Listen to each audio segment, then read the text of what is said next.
Hey, everybody. Welcome to the Jim Masters Show, live entertainment lifestyle talk show series. How's everybody doing today? I hope you guys are in the mood for some terrific entertainment, poignant moments, light, love, levity, and all the other cool things we do right here on JMS Live. It's nice to see everybody today. We had a great busy day today. I was on the air doing my thing on radio, hosting multiple shows. And then we had a television shoot today as well. And then, of course, we were planning out and producing and getting everything ready for all these episodes this week with extraordinary guests we have coming in from Broadway, Hollywood, television, film, music, stage, comedy, sports, culinary arts, entertainment, as well as inspiration and everything else. All the celebrity friends, cool people that are coming in to talk about what they're up to and their lives and share some of the new things that they're doing. And of course, to be with all of us together. If this is your first time watching the Jim Masters Show live, we welcome you. I do this work professionally in television and radio. We started this show almost as of tonight, this Tuesday. A couple of days from now, we'll be reaching 500 episodes of JMS Live, our entertainment lifestyle talk show series, which is absolutely amazing, where we're sort of bringing back the lost art of conversation, old school style, like Dick Cavett and Johnny Carson and Merv Griffin, Mike Douglas, but with a modern twist and a modern vibe of today. Could you imagine almost 500 shows we have done just about live 7 days a week? And it's been extraordinary with our viewers coming from an international audience. That's right. All across the United States and Canada, Europe, Asia, Africa, and all points beyond. Really extraordinary. Thanks for all the comments, everybody. The Instagram posts, the tweets, the messages, the Facebook comments, the private messages, the emails, telling us how much you really enjoy our entertainment lifestyle talk show series and everything we've been doing here. We do work hard behind the scenes to present what is really like a live television show with our studio audience, who are our lovities. That's right. And that's because I said light, love, and levity too fast last year. And I said levity that day forward. They said we are the lovities and we are part of your lovity squad. And you know what? We absolutely love that. I think that's so cool. And anybody that watches the show and anybody that is a guest on the show is automatically adopted by our audience as a lovity. We welcome you to the show as well. We encourage you to give this episode a like and leave a comment for us on our YouTube channel. And don't forget to subscribe to our YouTube channel, which is Jim Masters TV. We tried to make it easy. My name plus TV after it, Jim Masters TV. And also click that notification bell so you never miss any of our amazing episodes that we do here. Live episodes, special episodes, holiday theme shows, lovely host and viewer talkback shows, 4-hour birthday party shows. We did do that just about a week or so ago. And on location segments and so much more. Speaking of levity, I say hello to all the lovities who are watching right now, like Kathy Short, who is watching in Cleveland. Yes, Kathy, it's so nice to see you. Welcome to the show in Cleveland. She says, hello, Jim and lovities.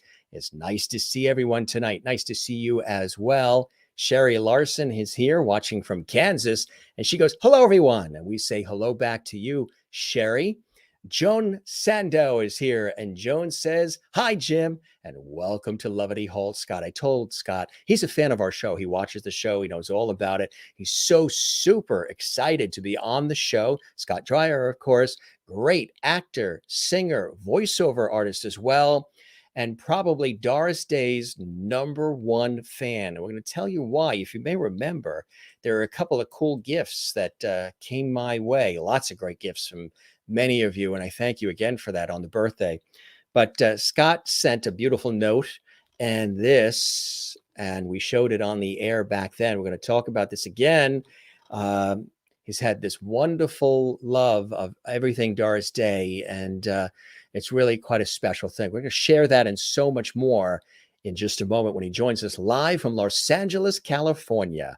So Joan says hi, and good to see you, Joan. And Mary Bishop is watching live right now in Florida, Pine Island, Florida, to be exact. She says, hello, Jim and lovely friends. Good to see you as well. Mary, nice to see you here. Alessandra is here, and Alessandra goes, I shared this on my Facebook and my Twitter. Thank you so very much. We love that you did that, and that's so kind of you to do that as well. And more coming in here. Let's say hi to as many people as we can, and then we'll welcome Scott to the show. Toby goes, what a great squad we are. Yes, the Lovity Squad on the Jim Master Show Live is the ultimate. It is the very best. It is the absolute best. You guys are so nice and friendly, and we all have such a good time together. And hi, Jim and everyone. Hope you're all well. Kathleen Walker watching in New York City.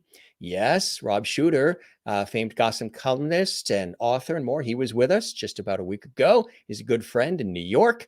And yeah, he's on TV as well. He was just on our show. If you didn't see that episode, check it out.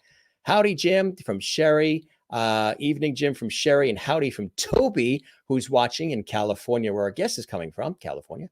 And she is in Encino, California, in Encino. And we got some more coming in here. Let's take a look. They're flying by so fast. There's so many comments in here. It's so hard to even keep up with them all because they're just flying by. Jane is watching in Sweden. And Jane goes, hi, everyone. And Jim, good to see you, Jane, there in Sweden. Thanks for staying up with us. I know it's late where you are. And Maureen says, and she's in Arizona, and to Lovities everywhere, how are my favorite people on this nice, cool Tuesday? Yes, it's about 59 degrees here. It was a beautiful sunny day along the coast. Alessandra is in North Carolina. She says, hi, Lovities. And Jim. Dawn is here. She says, hi, and Jim. Hi, Jim and Scott. And you're welcoming Scott to the show as well. Yes, I already told him that he's a Lovity now here on the show. Good to see everybody. Thanks for all the comments. Keep them coming. Marsha Watson is here chiming in, and she says, see, they jump so fast here. Good evening, everyone, from Marsha Watson. And Jen Barry is here as well. Again, some of these zip by even faster than we can show them on the air. Lisa Rodrigo is here. She goes, Lovities. Absolutely. We love that. We love that. We love that. And yes, we could do slow-mo, but I like them fast. I like the action. We're East Coasters. We love fast here. Greetings, Jim, and hello, Lovities. Welcome, Scott, to the show tonight. Let the Lovity begin.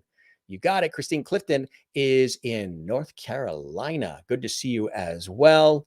Love it. And Marsha Watson says, hi, y'all. We love it. Wherever you're watching from, gang, you guys are the best. Thanks for all the Lovity. Thanks for being here. And Jen Barry is here as well from Allentown, Pennsylvania. And we're so excited to welcome a very special guest. I mentioned to you, Scott is in the house. Well, not maybe this house, but he is in the house, his house. And he's joining us from California. Let me tell you a little about Scott. As I mentioned, extraordinary love affair, of course, with the one and only Doris Day, but he's made his living as a professional performer. Matter of fact, he performed in Rhode Island for many years. You may know that of him. 20 years in theater, TV commercials, voiceover, film, recording, and cabaret. Is best known in the theater world for playing Seymour in Little Shop of Horrors. That's right. Tours, regional theater include Smudge and the San Diego company of Forever Plaid. That's right. Also, the Scarecrow and the Wizard of Oz, Side by Side by Sondheim, and lots more. Joseph and the Amazing Technicolor Dreamcoat, as well as Into the Woods, How to Succeed in Business Without Really Trying, The Music Man, First Date. These are just a few. How the Grinch Stole Christmas. Also, he toured in 4 domestic and international one-man shows for Buena Vista's film and Disney. TV credits have included The Rookie, Coop and Cammy, Ask the World, The First Family, The Sweet Life on Deck, iCarly, Malcolm in the Middle, Greetings from Tucson, General Hospital, of course, the soap opera, and the film Enchanted Go West, and much, much more. He's won multiple awards. He's also had this incredible one-man show, Doris and Me, all over the United States, including in New York at 54 Below, something that he created back in 2012. The show celebrates the music, life, and career of the one and only Doris Day. That's right, Doris Day, the fantastic American treasure, Doris Day. Who didn't like Doris Day? We all loved Doris Day.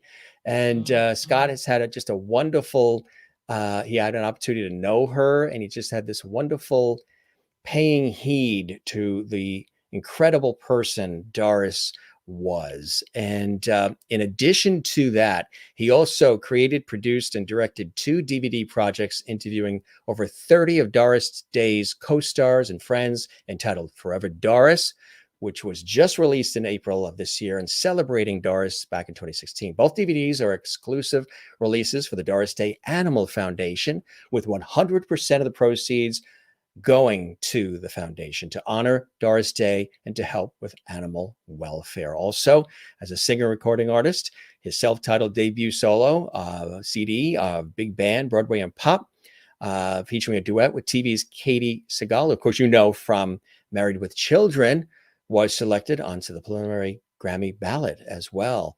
This is really incredible. We'll talk more about it. There's so much to share, but I just wanted to, isn't that a beautiful shot of Doris? Absolutely a national treasure. Scott is here. He's smiling. He's all excited. He's coming to us live from Los Angeles, California.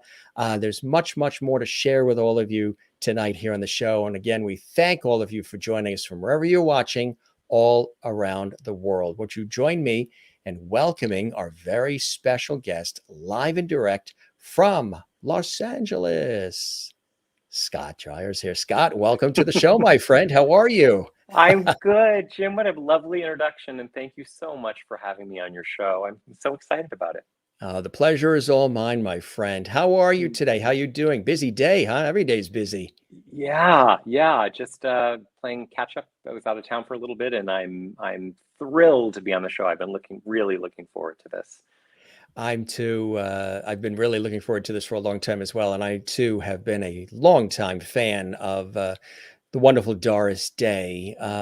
Tell us about the early beginnings for you. What was it about Doris Day that spoke to you, spoke to your heart and soul, to the point of where you've created, tribute performances and DVDs and CDs and all these wonderful things, paying heed to this extraordinary talent, Doris Day? Yeah, well, it started. So I come from kind of a religious family, and as a kid, I wasn't really allowed to watch TV or movies or listen to music, and so until probably about junior high school, but one day a week, my mom would let me watch something with her. Really in Los Angeles here, something called the Saturday Afternoon Film Festival, and it was hosted by a man, the great Tom Hatton. And it was Sure. kind of Turner Classic Movies before Turner Classic Movies. And so the thing I loved about it, of course, he told great stories, backstories of all the movies. And it was kind of my only pop culture. But he showed a lot of Doris Day movies. And that's kind of where my love affair with her began. She never felt like the other old movies that I would watch, or the other movies that they were featuring on the channel. The second she came on, it felt different to me. It felt like I was watching a friend or a mom. It never felt like I was watching a performance or I was watching someone acting. She felt like a friend. And I think that's why so many people have connected to her in the same way. As fun fact, she still is the biggest female box office star of all time. So she still holds that record all these years later. And for me, that's kind of where it began. And then getting the chance, to finally meet her. Sometimes we were talking about this earlier in the show. Sometimes when you meet your idols, they aren't exactly who you hoped them to be, but she was always so much more. She was just the best. Absolutely. We'll talk a little bit more about that, but I'd love for the audience to learn a little bit more about Scott. Early on, growing up in California, Southern California, what were some of those inspirations for you, Scott, that sort of pointed you in the direction of wanting to be an entertainer, an actor, singer, a brilliant voiceover artist? You come from a family of entertainers, or were you the breakout star? Yeah, my family, no one in my family performs. And I remember everybody was so surprised. I actually had a teacher early on in fifth grade. I had a teacher, Christina Hall. She made everyone in the entire school audition for the school play, which happened to be Alice in Wonderland. And I had Wow. never, until that moment in my life, I had never actually sung a note out loud in front of another human being. And I came in the room, and she still So tells the this story. was really, it's very special for you, huh? Oh Wow. yeah, I mean, and She was an just to influence. huge, and I'll never forget. She started playing scales, and halfway through the scale, she stopped and she said, "Oh, Scott, you have a beautiful voice."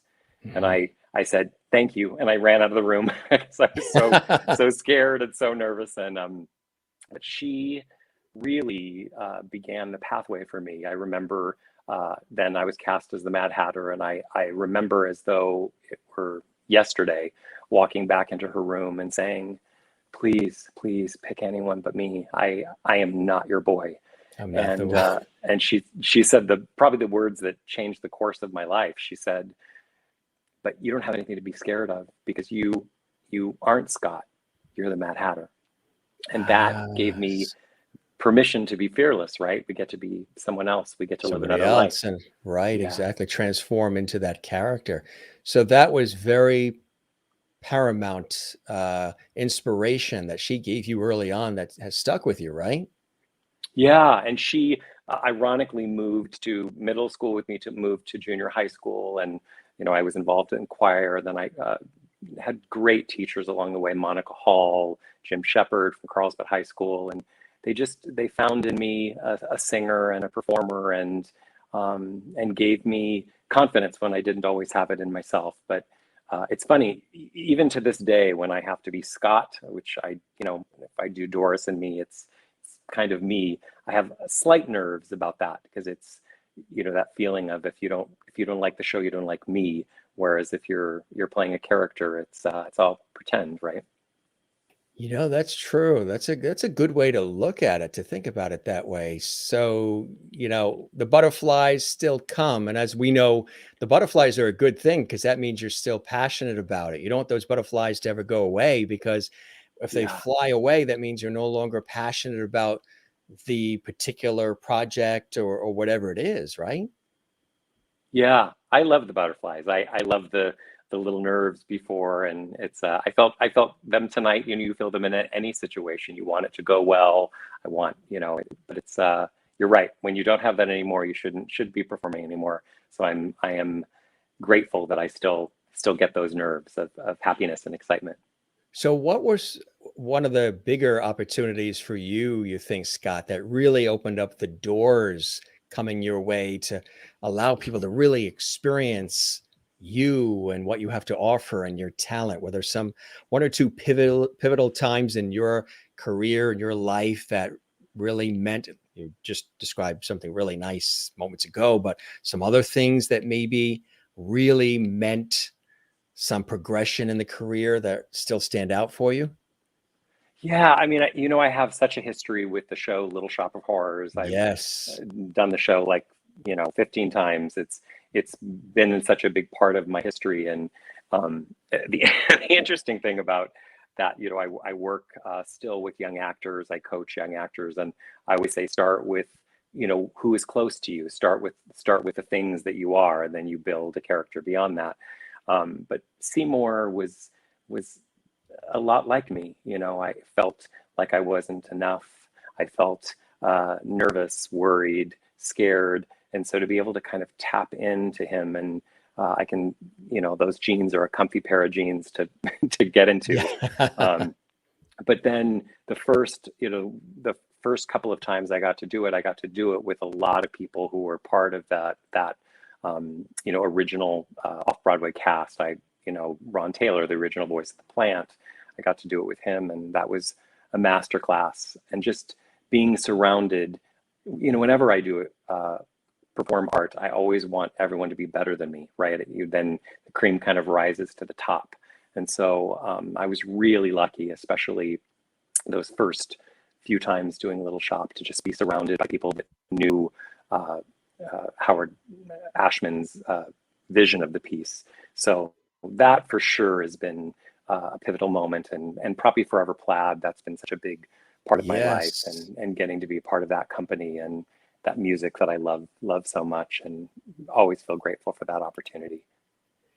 And then the Doris Day. When Yeah. did you first get interested in Doris Day? Were you a kid? Was it the Doris Day show on television? What was it? Was it the movies? What was it about Doris Day initially that really, because, there's so many fabulous people out there, and you and I were chatting about some of them off air, Carol Burnett and Florence Henderson, and, can list so many fabulous, Elizabeth Montgomery, fabulous people.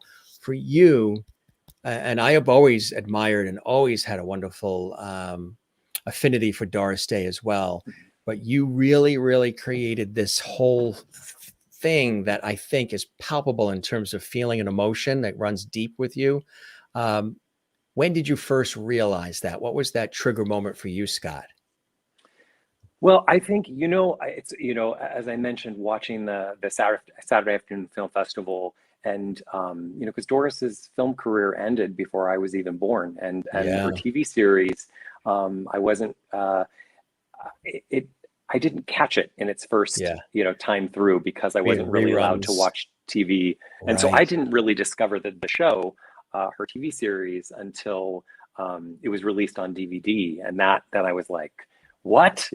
Anytime I find something new of Doris, it feels like whether it's a new song or, a new interview, it always feels kind of like a Christmas gift.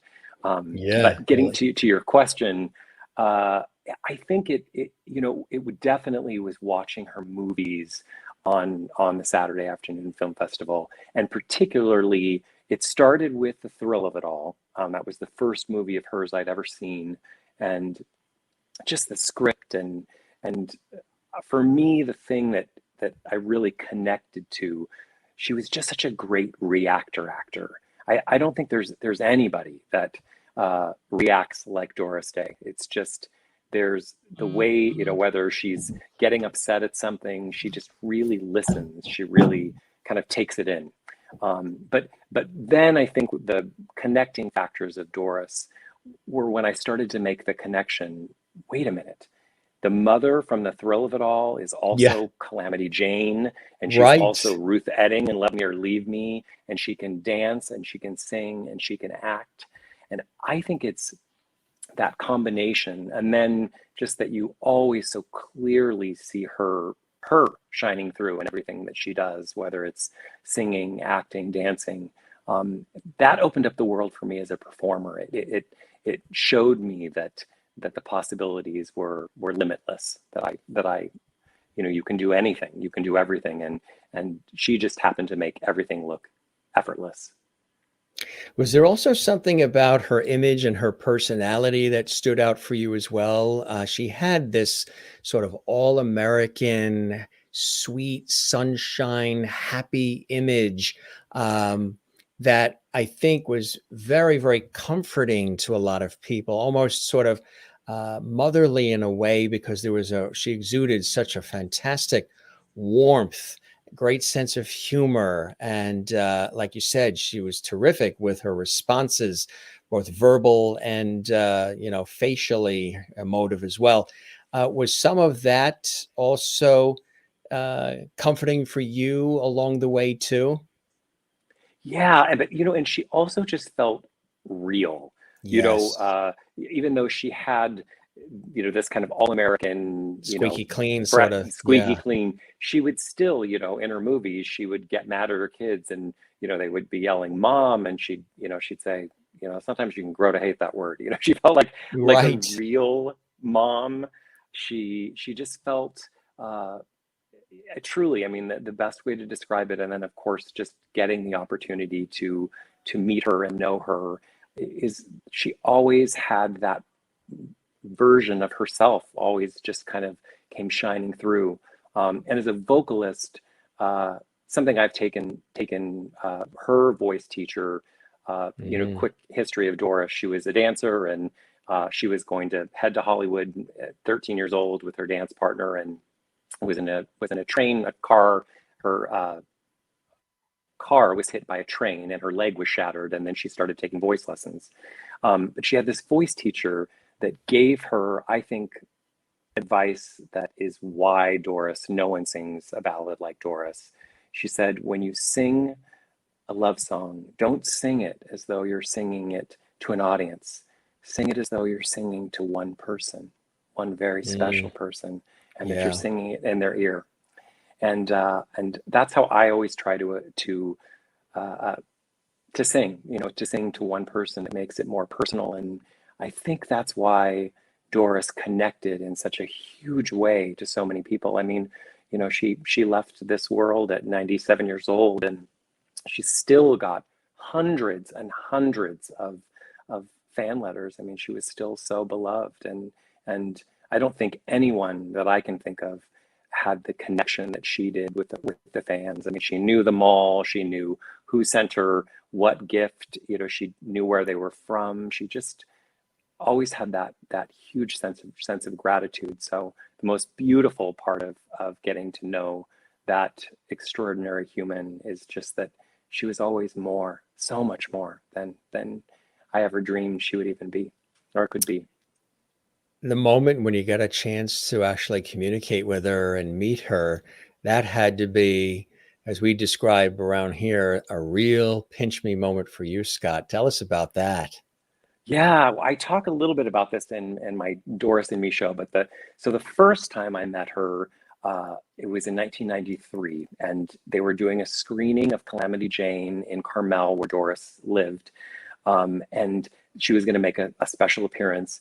And I got up there and I got the chance to meet her, and she was everything that you would expect her to be, but I was a little too young to just articulate exactly what I wanted to say. And so, although, I mean, it really was a magical Doris Day night, I went with a friend, and she spoke to only us for 45 minutes. I mean, just, and in a way that few people in the world do, like really taking you in, really connecting.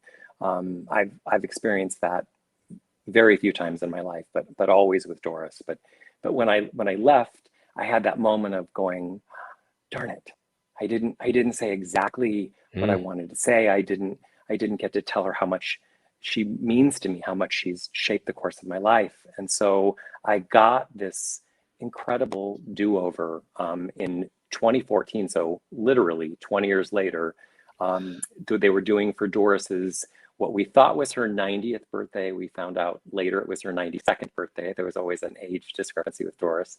The Doris Day Animal Foundation was doing a big benefit in Carmel to celebrate her 90th/92nd birthday.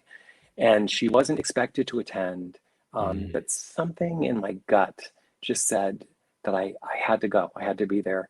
And about 3 o'clock that afternoon, she made the decision to show up and surprise everyone. And she made her first public appearance in 2 decades, and walked into the room like no one is announcing her. I mean, she literally just walks in the room, and the room, it's like, the Beatles on Ed Sullivan. I mean, it just explodes, and everyone's racing and rushing to her. And I had the presence of mind. It was so emotional and amazing, but I had the presence of mind to think, no, I don't want this to be my redo. I don't want to be racing and rushing up to her.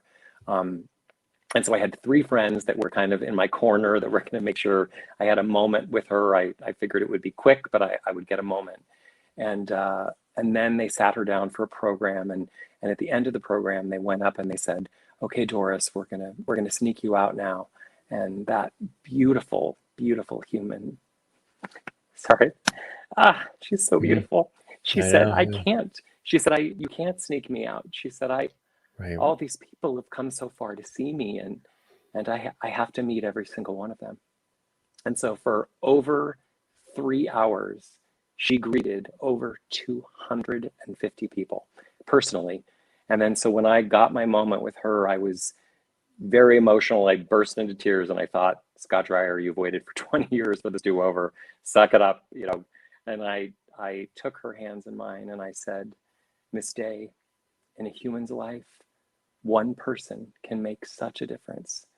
And to me, you are that person. There have been many, many times in my life where you have saved me." And she said, saved you, like, typical Doris Day, you know, how could I save you? And I said, through your kindness and your artistry and all the work you've done for animal welfare, you inspire me to be the best human I can be every single day. And for that, I thank you from the very bottom of my heart. And she grabbed my hand tightly and she looked me in the eyes and she said, oh, Scotty, those are the sweetest words, and I'll treasure them always. It was good thing, you know. That's one of those things where it was meant to be. It was supposed to happen. You were supposed to have that redo. I had something similar. We were mentioning Florence Henderson off the air when I was at a gala event, and I was invited, and I usually go there every year, and it's a charitable situation. And I was brought into the VIP area through my friends who were putting this gala musical event, and usually they have the Gladys Knight and the Pips or Kenny Loggins. Major people come in, and usually Kathy Lee and Frank Gifford emceed it, but Frank had passed. Kathy Lee was, you know, not in the condition to want to do it. So they called their other friend, who just happened to be Florence Henderson. And she pitched in and she did it. So they brought me into the VIP room, and there's all of these people in this room, and they're all, you know, not mobbing her, but they're all surrounding Florence. And I was brought in, and I saw her way over in the corner of this huge room with all these people. It was sort of dimly lit. There was a spotlight on her, blonde hair, white pantsuit. I mean, it was very angelic looking. And sure. She had no idea I was coming in there at all. And she sort of just looks in my direction. I look at her, kind of like this Doris Day moment. And I see her literally parting the seas of people, beelining straight for me. And we hadn't met yet. And I'm over here and by the entrance being brought in, led in to the VIP area. And, you know, it's dim, you know, there isn't a spotlight on me. And she's coming over and she comes right to me, grabs my elbow, and she goes to the photographer, professional photographer, I want a picture with him. And from that day forward, it was unbelievable. We were chatting and laughing. And it was as if we had known each other for all these years. She was always somebody I did want to meet, admired, you know, working in television. I always admired her. And by the time the ending of the night happened, they were squeezing everybody in as we were seated to take more photos for the foundation. And she ended up sitting on my lap. And I'm holding her up as everybody's squeezing in. I'm holding her so she doesn't fall. And I'm sitting there saying to myself, I'm now 11 years old and I'm holding up Carol Brady. I mean, it was just one of those moments. And then when she got up, I said, I'm never going to wash these pants again. I'm frozen in time. She turns around and she goes, Jim, I bet you won't. But we kept running into each other every 10 minutes, coming out of elevators. There she was. This hallway, there she was. It was just so uncanny. And we had a nice chat too, like interview style chat. And it was just really fantastic. Beautiful, epic evening. The gala was very successful. They raised a lot of money and it was just really beautiful. Towards the end, I was standing by the exit talking to some friends and colleagues. And here she comes out of the elevator with her daughters, one on each side, beelining towards me again, almost like there was a magnetic force.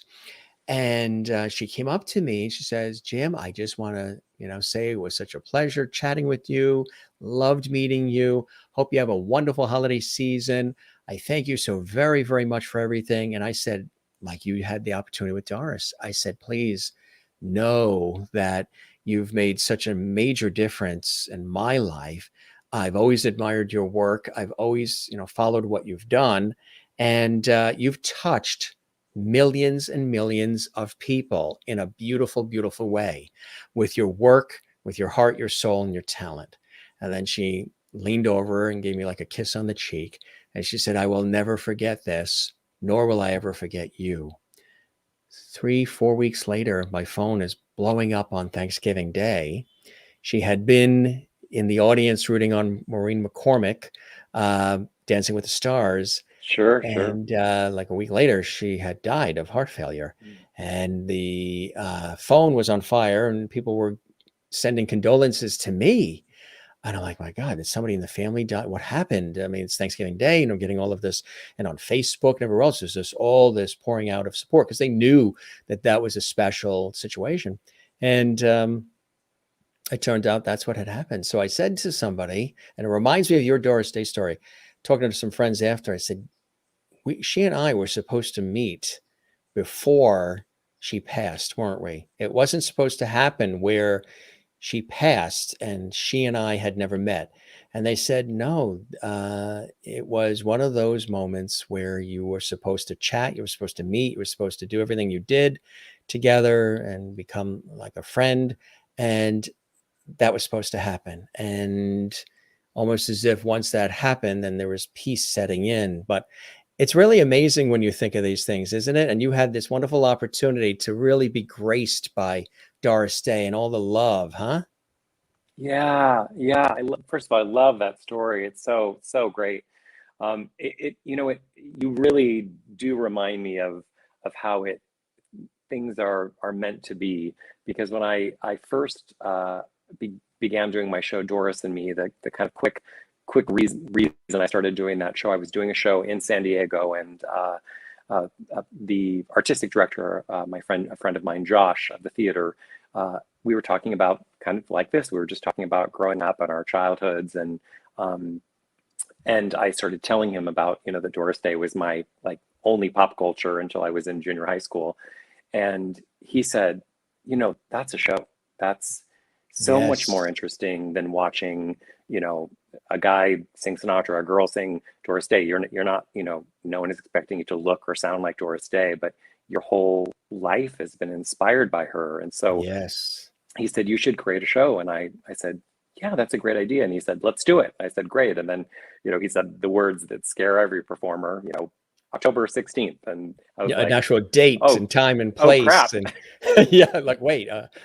Yeah. And so I did a out of town. I did the show at another friend's, kind of workshopped the show for 2 days in Palm Springs. And it's funny, I learned something, and I'm going to get to the meant to be part. But when I wrote the show, I tell my story and I tell Doris's story, and I interweave the show with her songbook. I sing, music from her great and beautiful songbook. And then I end with the night that we met. Well, when I first wrote the show, I thought, you know what, it'd probably be more interesting if I've never met her. And so I decided to exclude that part from the show. And the first night, someone was in the audience, and she was a big Hollywood producer, produced a bunch of like Bradley Cooper movies. And she came up to me after the show and she said, I loved the show. She said, I absolutely loved it. She said, but I have to ask you something. Have you ever met Doris Day? And I said, kind of sheepishly, yes. And she said, tell me the story. And so I told her the story, and it was the first story. It was the leaving, and I hadn't gotten my do-over, meeting her and not really getting to say what I wanted to say. And when I ended the story, she said, "That's the end of your show because it's the truth. That's always going to be so much more interesting than anything you could make up." So And all of so that building up to the meeting of her is a beautiful ending, isn't it? and it's real, right? So Right. I'm able to just, there's no acting involved. I just get to go back through the memory of meeting her. But Yeah. as I started to do the show and kind of circling back to what you were saying, I would meet so many people that knew Doris, or said, Doris has to see your show, and she has to know you're doing this. And I remember, and now I'm going to sound kind of Pollyanna or Doris Day like saying this, but We like I Pollyanna said, on this show. we do, We need more but of it. yeah, but I said, I wrote the show to thank Doris, and Mm. I don't need anything else. I'm so grateful. I am who I am today. I'm on the path. I'm an animal welfare activist of the highest degree because of her. And so I sort of never, that was never my intention. My intention was just to celebrate her, and we would get grandparents bringing their grandchildren. So I was introducing kind of a new generations to Doris, and that made my heart happy. And then I started having venues let me bring up a rescue dog so we could find home for rescue doggies and collect money for, you know, whether it was the Doris Day Animal Foundation or local charities. But I always had this intention of I'm not doing the show to get time with Doris or to, you know, to make that moment happen. I simply want to thank her. That was always my intention. But it's interesting what you say, and then, you know, and then her birthday ends up happening, and I just done the show up in San Francisco, and she shows up at the birthday celebration, and then I ended up doing the show several times in Carmel for the fan celebrations, raising money for her foundation. And it just sort of led to, you know, and then, you know, the craziest part is the second time I met her, I thought that would be the second and last time. And it's still insane to me that there was a third and a fourth and a fifth and more. And every time, every single time I was with her, we don't always get this gift, you know, the presence of being able to say to someone, I am who I am because of you, and I thank you with all my heart for the imprint that you have forever placed on my life, and make me want to be a better human. And the way she would always receive that and hear that and just be so present for it. And I think I have one memory that stays in my mind. It's the only time I think I ever witnessed her cry. We had just finished a big event for the Doris Day Animal Foundation, and we'd raised a lot of money for animals, and she was clapping. She was so happy about it. And I said, you know, Doris, we do this because of you. You know, no one did this before you. You are the pioneer of this. And her eyes filled with tears, and she looked at me and she said, oh, Scotty, I don't think I've done enough.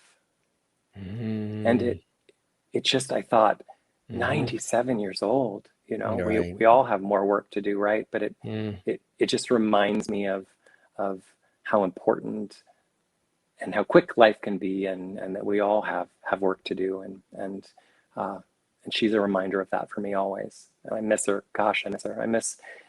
I always knew that everything in the world would get better because Doris Day was in it, and it's I just have to remind myself that she is always in it still, right? Her music, her artistry, her legacy, all the work she did for animals. She is still with us always, but I miss her actual physical presence so much too. You mentioned some of the, that's beautifully stated, my friend, really beautifully done. Some of the, and of course, she had the television series, movies, music, so much more. And some of them were really, really outrageous. You mentioned this one with James Garner, which is a fantastic one. That's one of your personal favorites, right?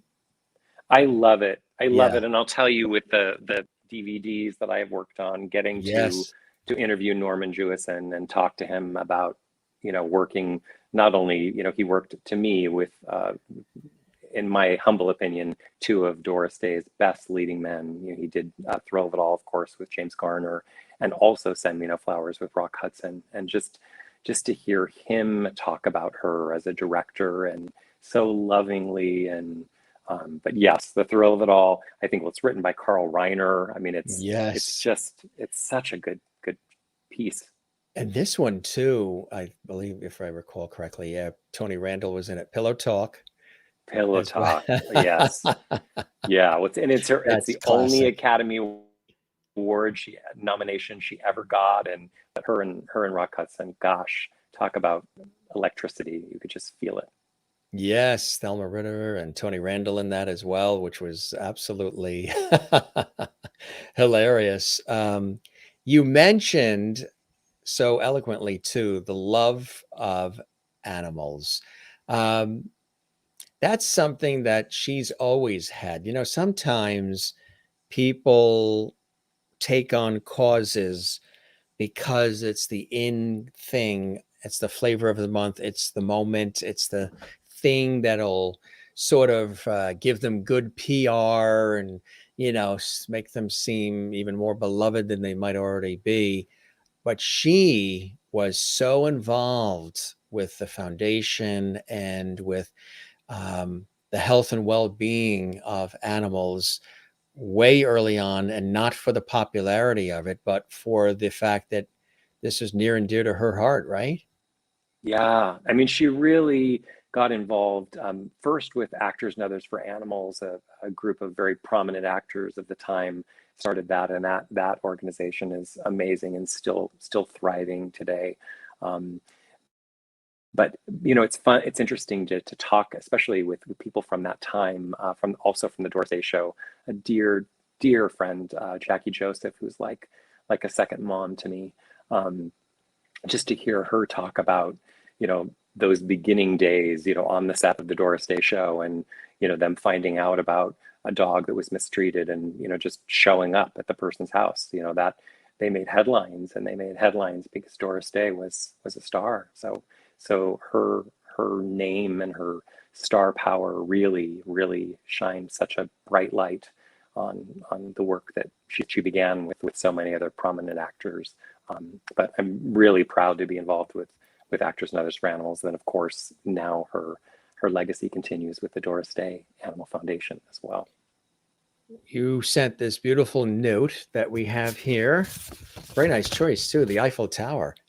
Yes. I love it. I love it. And we opened this on the show on my birthday, which was really cool. And you sent this. Now, we talked about you have this show that you do. And now that, you know, with COVID and everything, I know the whole world had stopped and everything sort of, you know, was paused. Is that something that you're doing again? Is coming back? Will people be able to see you performing on stage this as well? Or is that I hope wrapped? so. Yeah. I performed for the last most recent time at the end of May at a great outdoor venue, Desert Theatricals in Palm Springs, because it was outdoors. Yeah. I sure hope it, you know, Doris would have turned 100 on April 3rd, and I would love to be just performing the show everywhere during that time to celebrate her life and especially that particular birthday. But it just depends on the world, right? The outdoor venue was perfect because everyone was socially distanced, but Yeah. but we'll see. Right now, their live performances is still, it's crazy. Which Yeah, this it's past tricky. year gave. Yeah, it's tricky. Even Broadway is seeing that. Yeah, that's tricky. They've Yeah. had to sort of open and pause a few and then open again, and it's a little tricky. But there is, in the meantime, and you will be back. We will see you.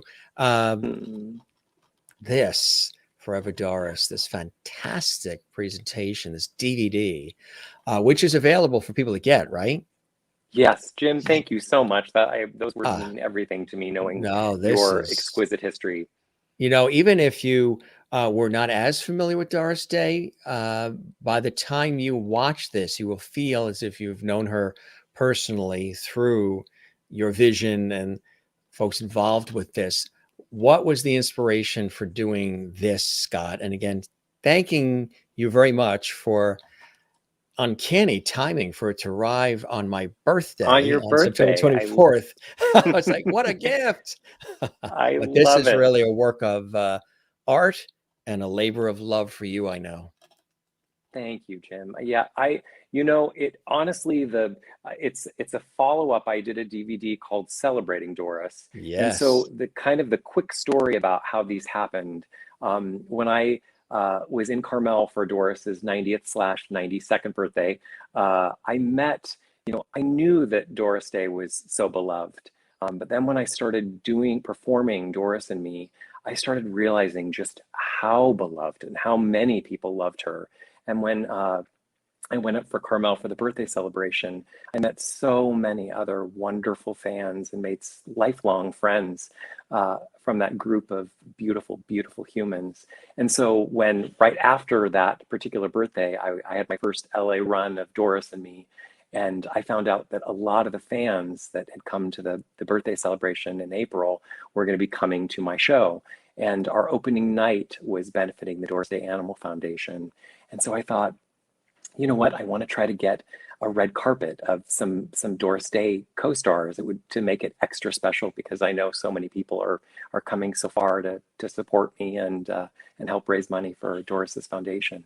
And so I started with, of course, dear Jackie Joseph, and she so kindly and graciously introduced me that night. And then I found my way to 5 of Doris's other co-stars, and we made kind of a red carpet that night.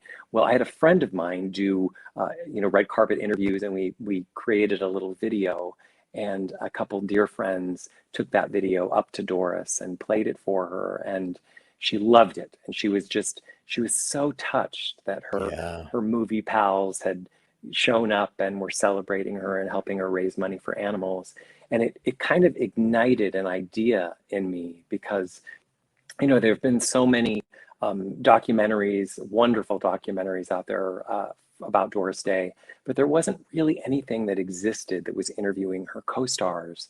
And so I thought, wait a minute, I want to do that. And so I found, we were a very small but mighty crew, 3 or 4 of us, depending on, each, we literally would come up, the first DVD I really created with my dear friend, Paul Nigro. He helped film and edit, and I interviewed 15 of Doris's co-stars for that DVD. And then I wanted to do a follow-up, and I begun doing interviews. I interviewed the McClure boys from Doris's last movie with Six You Get Egg Roll, and I reunited those 3 boys. It was the first time seeing each other in 50 years, which was insane. And so I started I knew there was going to be a part 2. And then the truth, Jim, is that we lost Doris. And then I had such sadness that I felt stuck.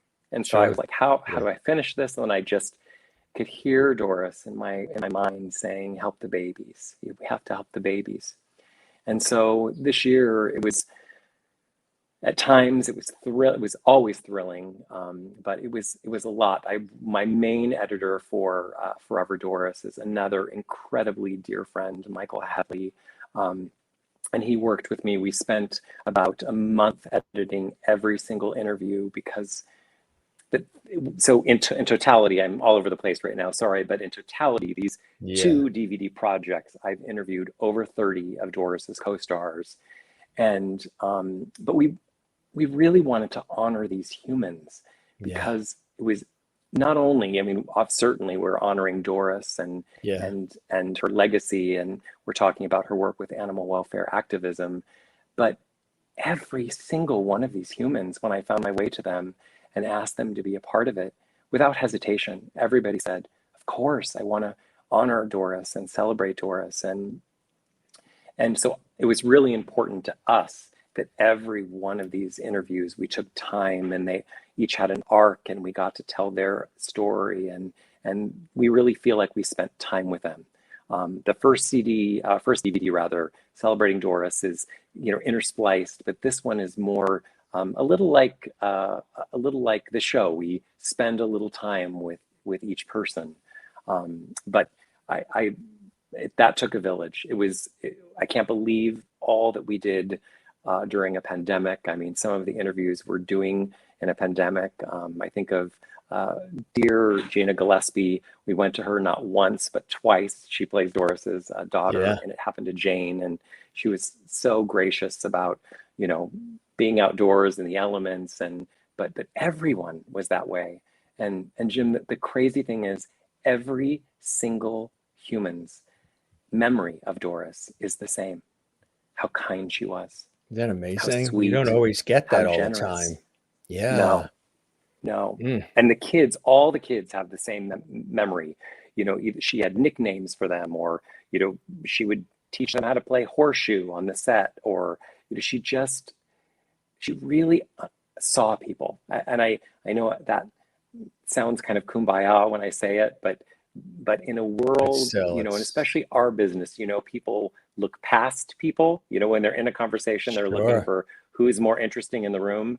And she was always with you. She just, truly, it was mind blowing the way that she would really take you in and was with you and would hear you and would listen, and it certainly shows up in her artistry. But that's the thrilling part. I feel like just, you know, the person that said let's do it, but I'm so grateful to all of the co-stars that just jumped in to honor her. And I know we interview this.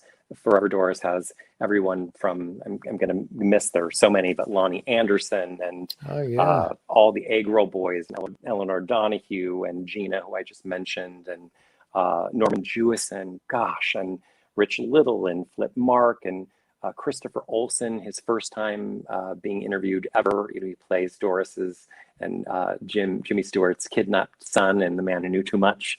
Also, fun fact, because we were talking about Florence Henderson earlier, he is also the older brother of Susan Olsen, who played Cindy. Oh, yeah. Wow. Yeah. What a small world, huh?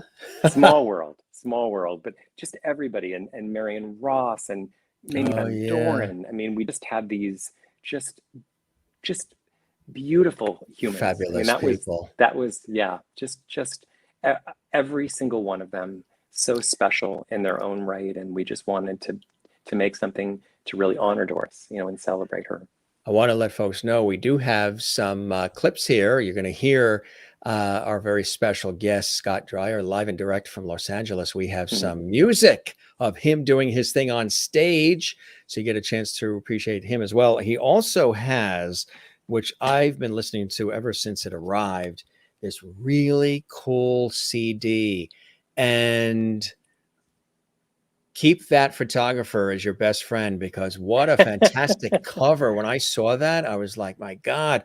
And this has 16 songs that are paying tribute to Doris Day. Tell us about this. I mean, every song is a knockout, one after the other.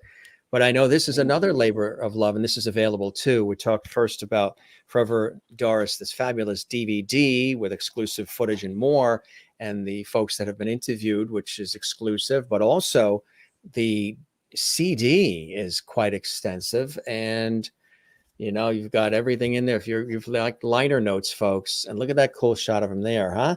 Spiffy. Oh, thank you. And if you open the other flap, is that Architectural Digest? The cover of Architectural Digest.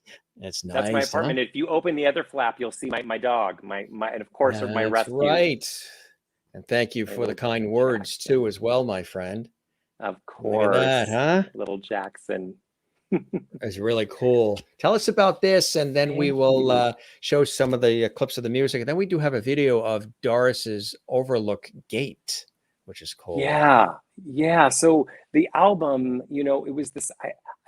I feel more than anything, I feel such gratitude as a performer, and I know you share this with me. I'm so grateful for every opportunity that I've gotten, and I had always wanted. I made my first album, and I knew that I wanted to do a follow up, and I knew I wanted it to be an album of Doris Day music, and I again kind of got stuck just with the expense and the cost, and it was sort of this 7 years in the making, and I'd been performing Doris and Me, and everybody said, you have to make an album, but I wanted to celebrate a lot of the music that I sing in the show, but I wanted it to really expand it. I wanted to add songs, but musically expand it. So in Doris and Me, it's piano and bass and me. But the Doris Day project, we have a 17-piece band, all the way down to me and a piano, and I did crowdfunding for it. And I really wanted to, listen to Doris Day's advice. She always has said, don't try to imitate, another singer. Try to find your own way. And so my rule for myself about covering her songs, of course, even someone like Doris, you can hear in her voice that she loved Ella Fitzgerald. You can hear the influence, right? And I've been listening, I listen almost exclusively to Doris Day music. And so I'm very influenced by her. But my rule was, I want every song, every cover that I do to make me feel the things that I feel when I listen to Doris's version, but I want to find my own way. And a great example, I did a duet on the album of Everybody Loves a Lover, and Doris's version is sexy and easy and fun, and so when I was lucky enough to have the sensational Jane Monheit join me as my duet partner, we decided we wanted to give it kind of a New Orleans jazz feel to it, you know, and add just that vibe to it, but keep it that sexy, that playful. I always wanted to keep the integrity of those original versions. And then the only song that I did exactly as it was written was Sentimental Journey. I just, as I started to think of the song, and I just thought there is no better arrangement than Les Brown. I mean, that's it. And I happen to know Les Brown Jr., who is a wonderful, wonderful man. And I called him and I said, I really want to record Sentimental Journey, but no version is better than your dad's. And he said, well, do my dad's. And I said, wow, what a blessing that was, huh? Huge. So he, you know, within 10 minutes had sent me, you know, the version of Sentimental Journey. And I'll tell you, being in the studio and hearing that entire band play that iconic version of it, and to have the honor of getting to sing that vocal to that arrangement just makes the hair on my arm stand up. But yeah, that was a dream come true, and just filled with gratitude at just the amount of people that raced forward to help that dream come to life. Guess what? We have it. We're going to play it. Sentimental Journey, Rancho Mirage. Enjoy, everybody. Here's Scott doing his thing for all of you tonight on the Jim Masters Show Live. Thanks for joining us, everybody, all around the world. If you're just joining us for the first time, actor, singer, voiceover artist extraordinaire, Doris Day aficionado, the wonderful Scott Dreier is here live and direct from his home in LA just for all of us tonight. And if this is your first time here, thanks for joining us. This is where we bring back the lost art of conversation with light, love, levity, and our famous levity here on the Jim Masters Show Live. Here's some more levity coming your way, gang. Levities, get ready to sing and dance and join Scott in Sentimental Journey. Every rolling stone seems to feel alone when home sweet home is far away. I'm a rolling stone who's been so alone until today. Gonna take a sentimental journey, gonna set my heart at ease. I'm gonna make a sentimental journey to renew old memories. I got my bag, got my reservation, spent each dime I could afford. I'm like a child in wild anticipation. I long to hear that all aboard. 7, that's the time we leave. At 7, I'll be waiting up for heaven, counting every mile of railroad track that takes me back. I never thought my heart could be so yearning. Why did I decide to roam? I'm gonna take a sentimental journey home. Very nice. Very nice. That is cool. I love that. Just a little taste there for everybody. Night. Wow, huh? That was a special night. That was my first time performing in a year, and it was magical to be back. That was the very first time. That was in May. Yeah. Wow. That had to be a sentimental journey for you as well. Literally. It was, you know, I had a friend that gave me such good advice that night. He said, when you walk on stage, just don't start your show right away. Just be present for that. Soak it all up. Yeah. Yeah. Just everybody have a moment. And I realized It was Great not a moment advice. just for me. It was a moment. I was everybody's first show back, you know. It was So collective. Yeah. yeah, You that couldn't was script special. it. It wasn't something you could have scripted or even rehearsed. It had to happen. I want to show you some of the levity. Sherry Larson claps and hearts and says, beautiful. Oh, She's in Sherry, Kansas. thank you. And Juanita's in South Africa, one of our regular Levity viewers, as well as Sherry. Juanita. Wow, very nice, beautiful voice. Kathleen Walker in New York City, tuning in live again. She says, beautiful, one of our Levities as well, coming from New Thank York. you. Kathy Short in Cleveland says, terrific. Jane watching late into the night in Sweden. Lots of emojis, hearts and notes and claps, and also says great voice. And Toby in Encino, California, microphone, and got the beautiful notes there as well. And Christine Clifton is watching in North Carolina. Loving that, Scott. Lovely voice. Well, don't go anywhere, folks. But wait, as Ron Popeil would say, there's more. Scott, you're awesome. Loving this. Yes. We've got him for a few more minutes and then he has to scoot off for something. But how about Tea for Two? That's another good one too. You want to preface anything with that or just go right You in? know, I always do something called Pick of the Day in my show where I do a song I've never done before. I like that. So you challenge yourself. Yeah. Yeah. You know what ends up way to happening do is even though I have sing so many songs during Doris and Me, afterwards someone will come up and they'll say, gosh, I wish you would have sung this. And so I started to collect this bowl of songs, and I've done Tea for Two before. I did it specifically that night. Eleanor Donahue was in the house, and so which everybody remembers also from Father Knows Best. Yes, and she was in Tea for Two. She plays Doris's daughter. One of her. Right. But typically, what I'll do is my rule is we get the song, we figure out the key at sound check, I sing through it once, and I do it during the show. So it keeps everything fresh. But Tea for Two was the pick of the day this particular night. All right, gang, get ready. Tea for Two coming up with Scott. If you think you liked Sentimental Journey, wait till you hear this. Picture you upon my knee, just tea for two and two for tea. Just me for you and you for me alone. Nobody near us to see us or hear us. No friends or relations on weekend vacations.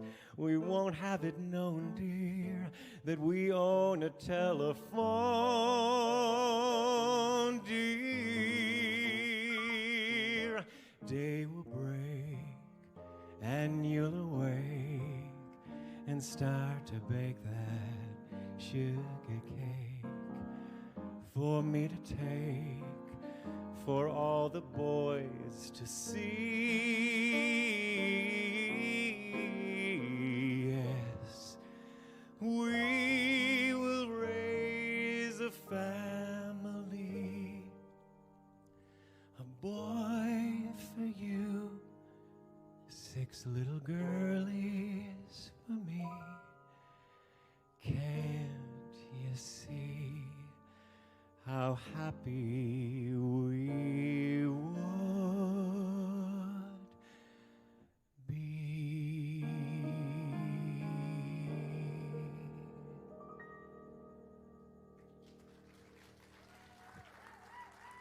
Love that song. Really nice, my friend. Really nice. Done in a very mellow and sort of sultry, smooth way. Love that. Really nice version of that, Scott. Thank you. It was fun to sing that, and I had Doris's voice teacher in my head sing to one person, one very special person. You know, that's really great advice. And I say that because when back in college and some of those first television jobs, that's what they would tell all of us when looking at that big camera lens with that huge eye zooming in on you. A lot of people would panic. A lot of people would freeze because they would think about the millions of people that are watching as opposed to which is what the training really was. And I've actually passed this on to others. Think about when you're looking in the camera lens and you're in the studio or on location, whatever, and you see that big monster camera coming slowly towards you. Think about one person in your life that you care about. And usually they would say, like, think about your grandmother or something. But think of it in the terms of you're talking just to that one person. And it'll totally liberate you from thinking about the millions or thousands of people that would be watching and any potential, criticism or whatever you might be building up in your head, which everybody does. They're not going to like the tie. They're not going to like the chair, the shirt, whatever it is.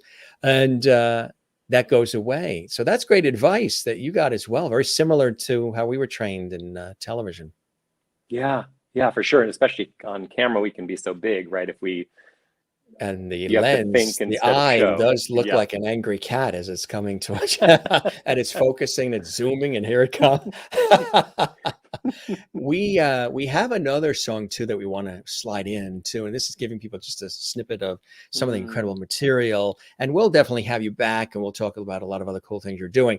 But this is we'll see if we could talk over it. If we can, it's very short. We could talk about it when we come back, but if we can, we will. It's the Doris Overlook Gate. Tell us about this. This is a little snippet, right?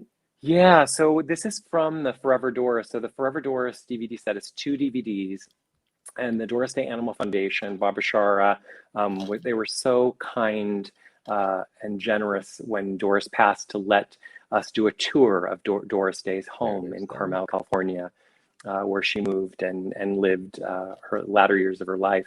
And so this is just a little tease. It's just the very beginning of the tour, but I do a 25-minute tour of her entire glorious property in Carmel Valley. And it just like her artistry, she created this beautiful, gorgeous haven for her and her four-leggers. And this is just a little tease of that tour. Just want to show you a couple of quick things here. Toby says, T for two, great tune. Sherry Larson in Kansas, thank you for joining us, Scott. So happy you got to meet Doris and have her in your life. I know you will keep her alive in our memories. I really love that. And Marsha Watson says, talent abounds.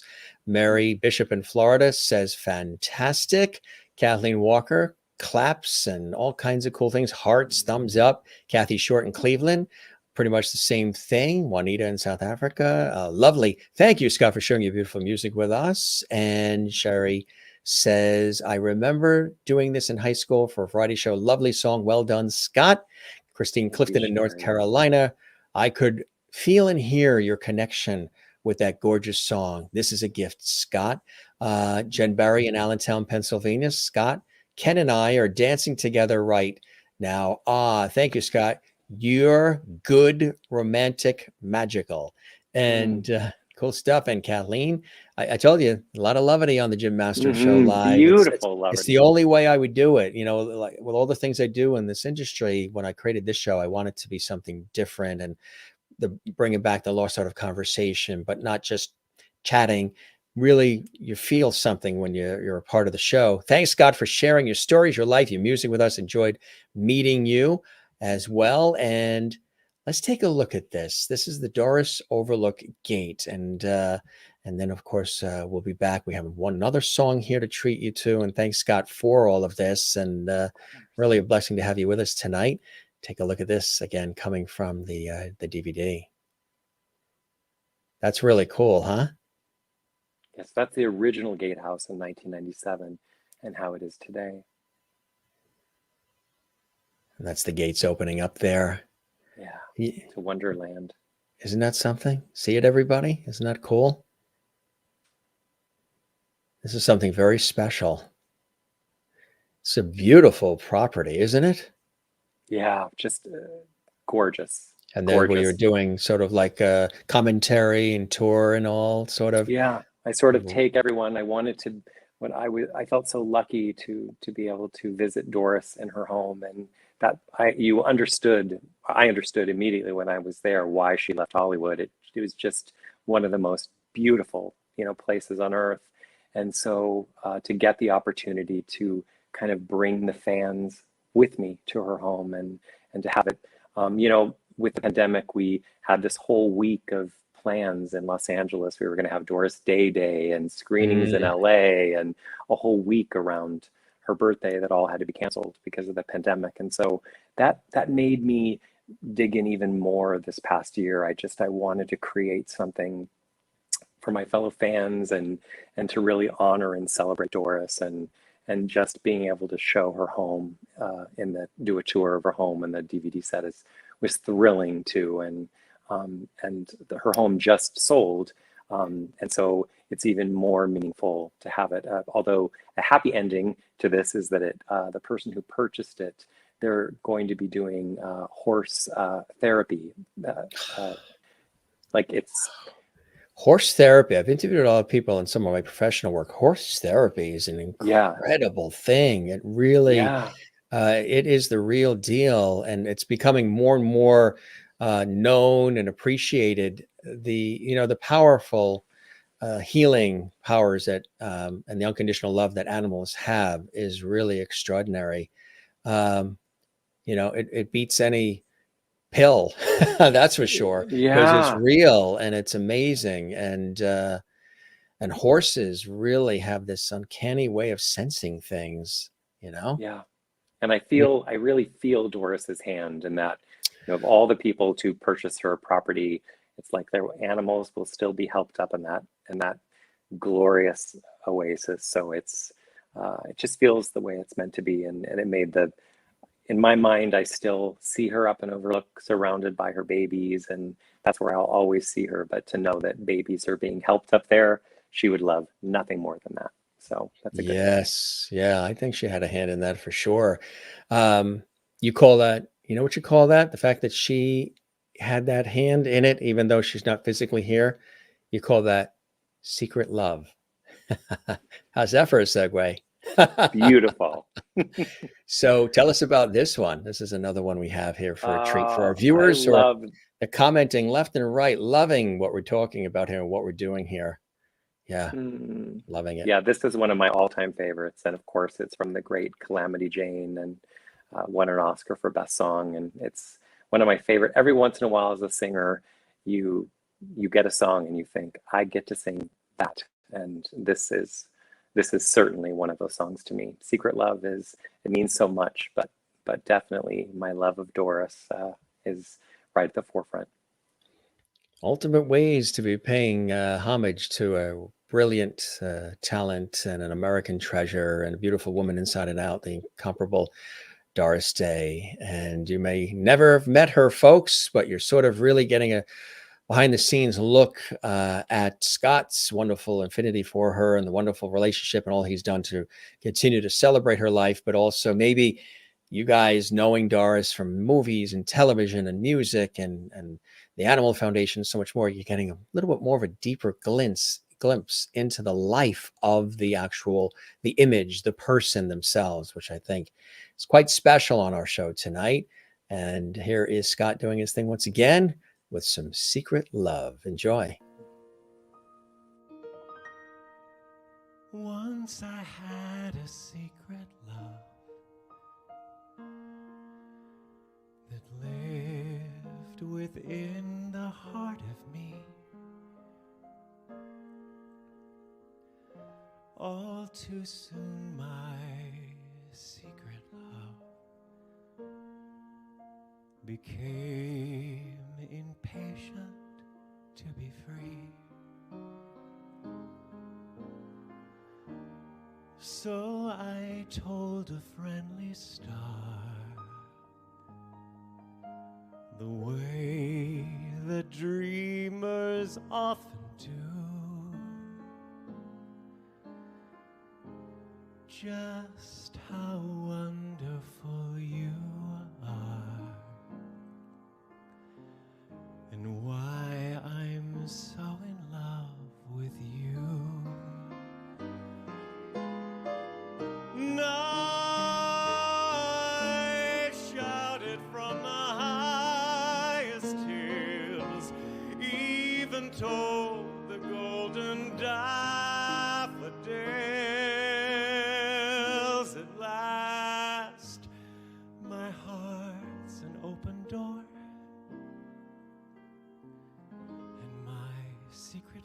loves no secret. My secret loves no secret. My secret loves no secret anymore.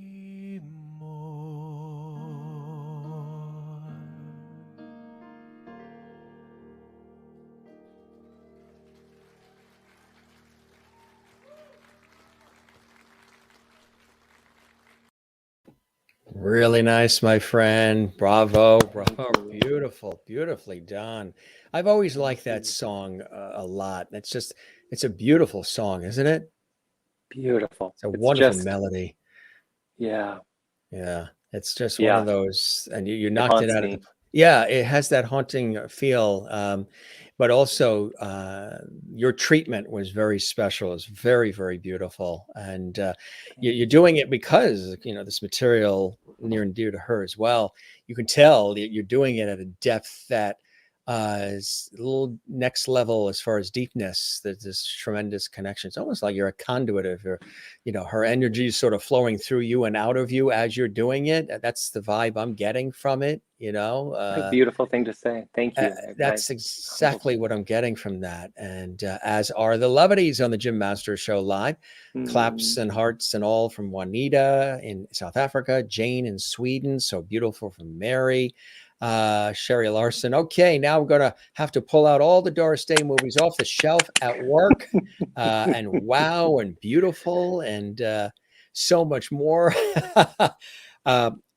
There's somebody here, I don't know if you've seen it when you've watched our shows, that wanted to just say he's been enjoying this fabulous conversation and going down memory lane, but also talking about some of the background of your upbringing and the inspirations in your life and why you do what you do, even separate from the Doris Day connection, who you are as a person and some of the wonderful things you do as an actor, singer, voiceover artist.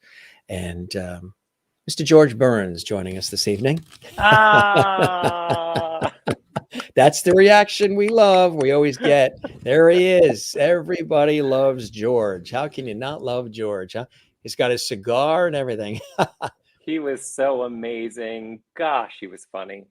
He really was. And usually towards the latter part of the show, he'll pop up just to say, you knocked it out of the park, kiddo. And he's sending you some of the lovity. This was my Aunt Lillian's, one of my mother's sisters. And this got passed down to me. She collected all kinds of dolls. And when he turned 100, this collector's item came out for a limited time. She collected it. And so it's come to me. So he's now part of the show. And he's always dapper and well pressed every night. And he just wanted to send some lovity your way, and usually always puts a smile on everybody's face when George shows up. I love it. And what a beautiful, beautiful, the detail. It's that gorgeous. Is a real detailed one. Absolutely. And really beautifully done. And look at all of this here. Thanks for the wonderful conversation down memory lane, Scott, and take care. And Jen, thank you, Scott, for your secret love. You sang it. Good, magical, loving it as well. Wow, and beautiful. Juanita says, great conversation. And thank you, Scott, for spending time with us and sharing your stories and your lovely music as well. The DVD, Forever Doris, and the CD with that cool cover and the liner notes and the inside and everything. Those Amazon and the usual places where you can get all of these? So Forever Doris and Celebrating Doris, the first ones. The first one I interviewed different celebrities like, Peter Marshall, Bernie Coppell, Jackie Joseph, Kay Ballard, Robert Morse, Kim Carafe, who was incredible from The Sound of Music. Just a wonderful grouping of people for the first one. And then an additional 16 for Forever Doris.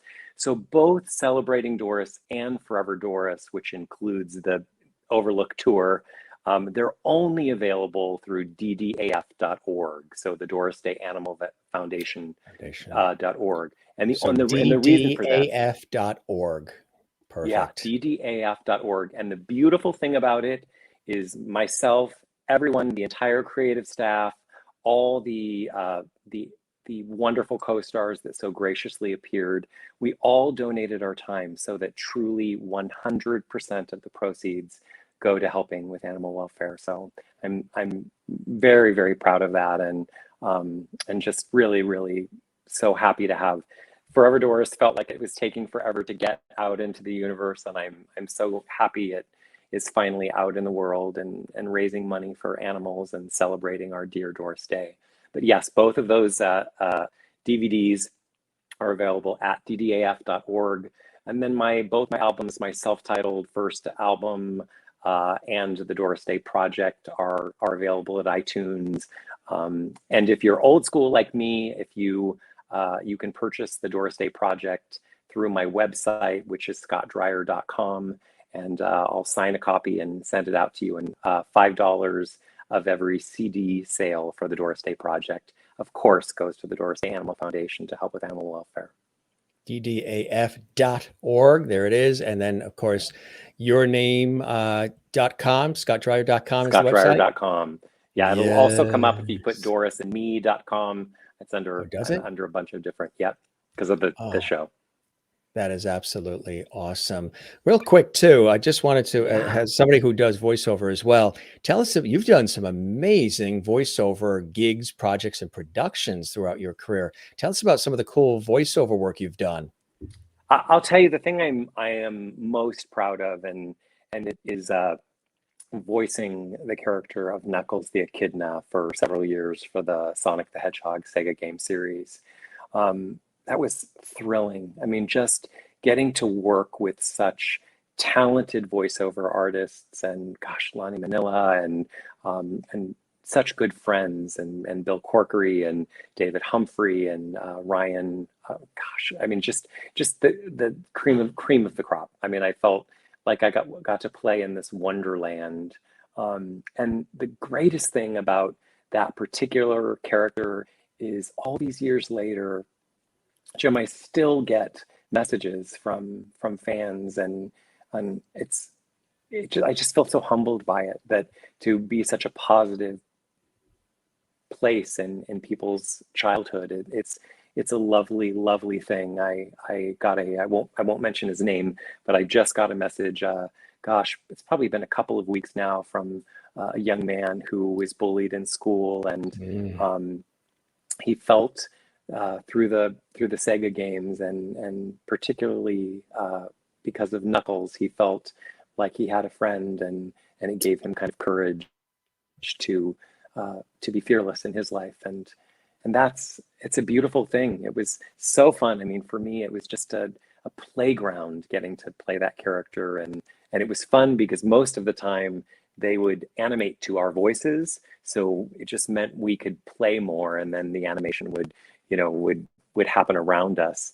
And then but we got to do both. And in some of the games, we would, I'd have to do, they'd bring up the character, and then they'd have me say the line. But it was just, of all the voiceover things I've done, that's probably what I'm most proud of. Come here. I might have a surprise guest. Jackson. Hey, Jackson. Oh, good. This audience loves pets, and they love food. Oh, who do we have here? Look at this. Another surprise guest. Jackson. This is my little rescue. Hey, Jackson. What breed? What is Jackson? He's part terrier, part Chihuahua mix. So do you want to say hi to everybody? Are you giving kisses?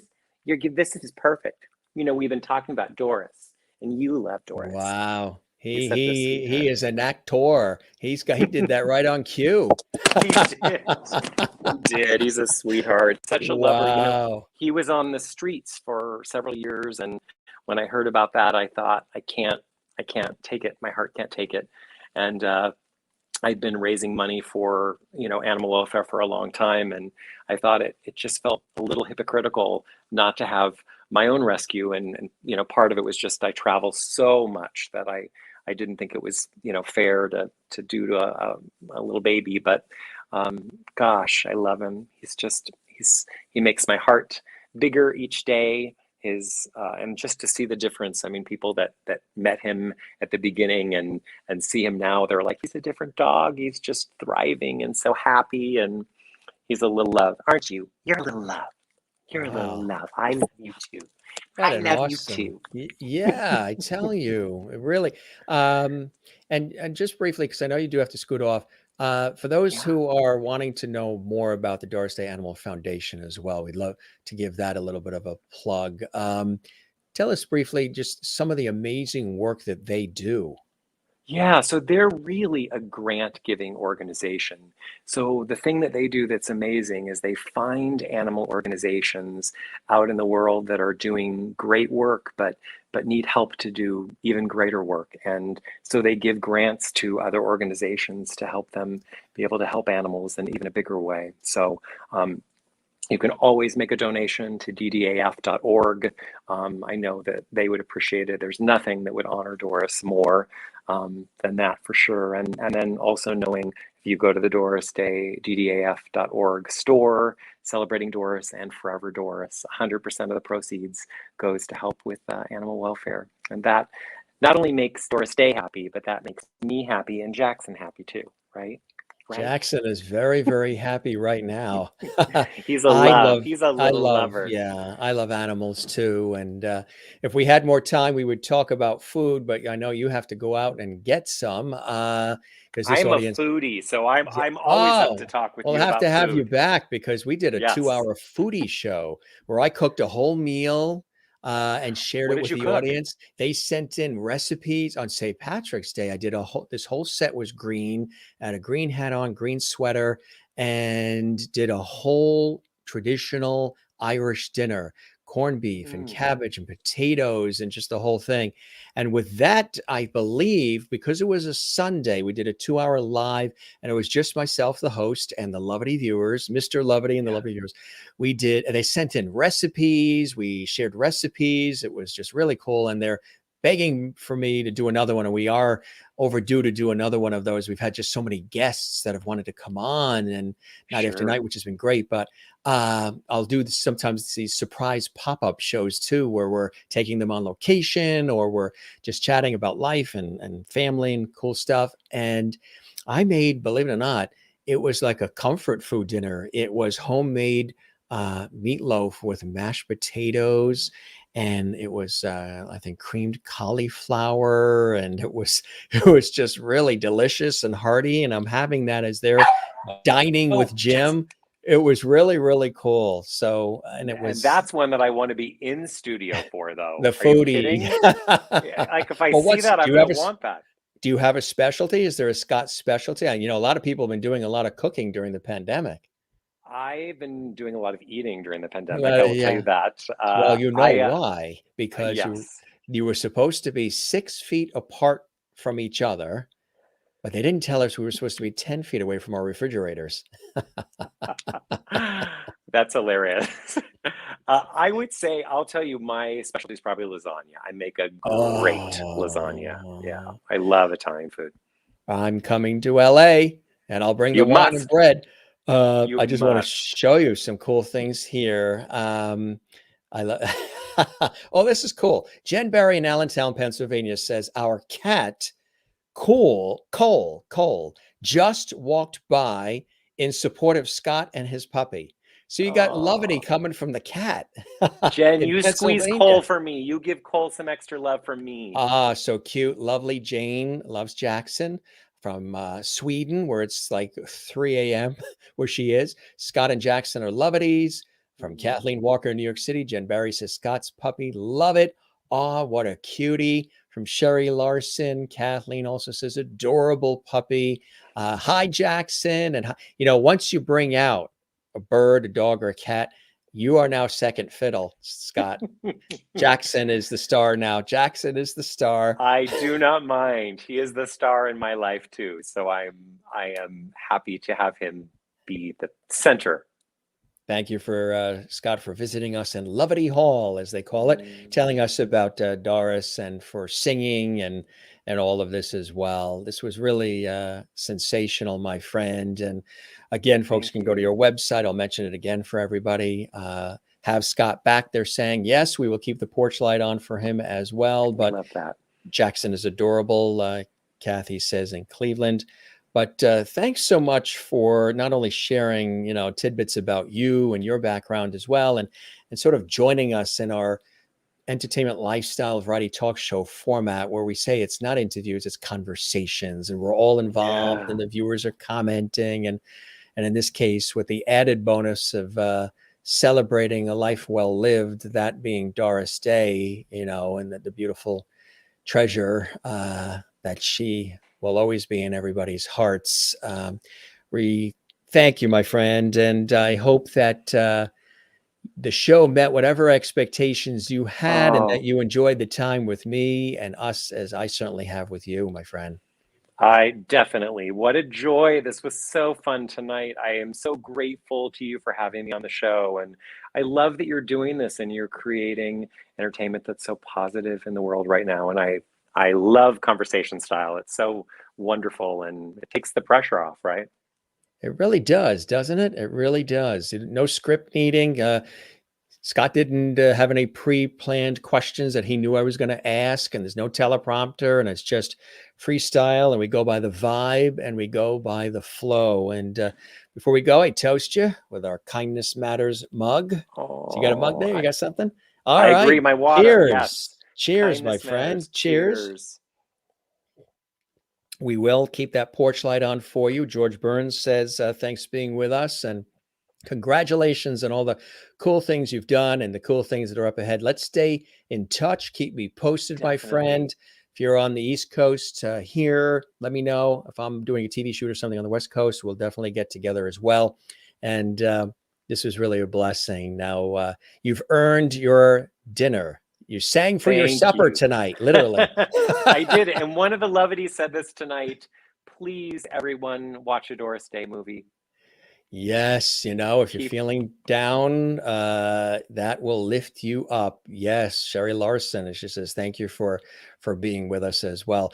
Please do spread the word about the Jim Master Show Live to everybody you know. We would love that, and we'll continue to do the same for you. And of course, the foundation as well, my friend. Thank you so much. This was truly my honor. What a wonderful, wonderful night. I appreciate being a part of it, you inviting me on. It's an honor, and I'm truly, truly grateful to you, my friend. The pleasure is all mine. Now go and enjoy. You're going out on the town for some dinner, right? Yes, I'm meeting Ooh. up with some friends tonight, so I'm excited to. I have some friends I haven't seen for You know a what you're while. gonna have? They are foodies. What are you gonna have? Pasta. Ooh. Duh.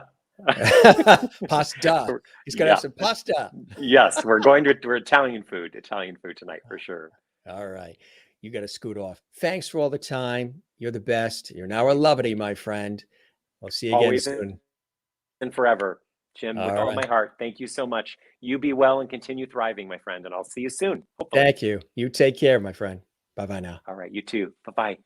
Scott Dreier live and direct from Los Angeles, California. He has definitely earned his keep, and he literally sang for his supper tonight. He's going out to dinner for some pasta. Doesn't that sound good? I know it's like almost 9:45 here at night on the East Coast, but it does sound about good about now.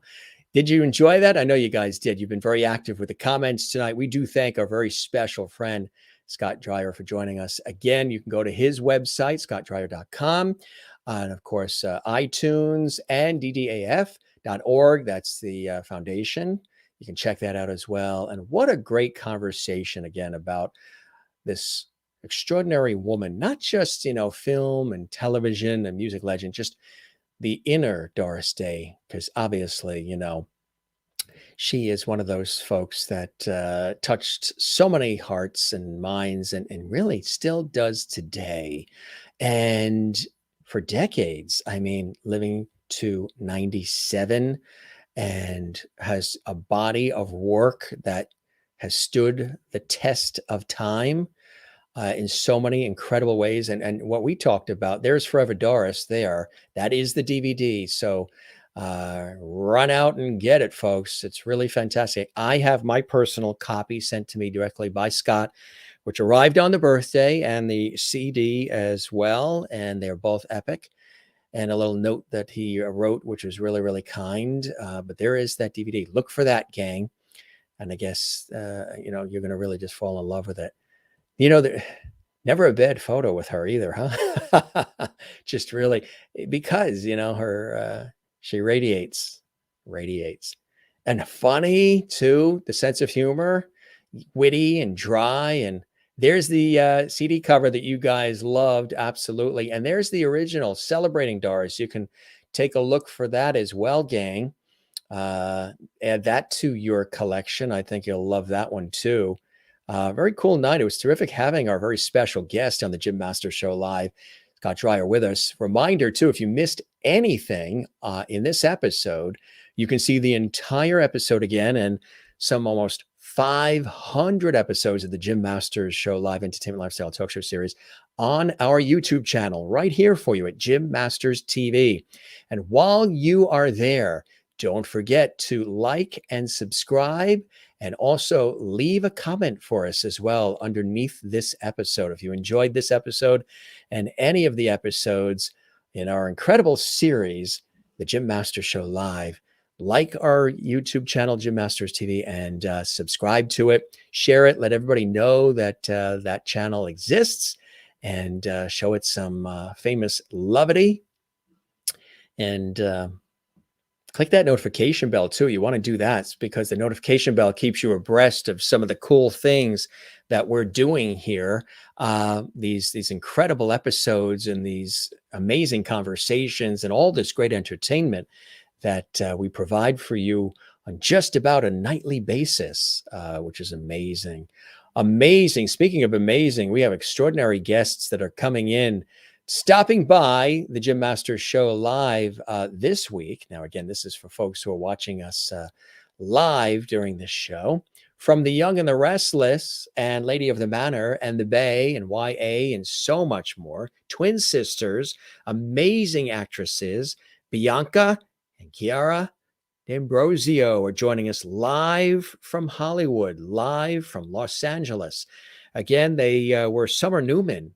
They both played the role of Summer Newman on The Young and the Restless, and they are rock stars in terms of their careers, movies, television, so much more.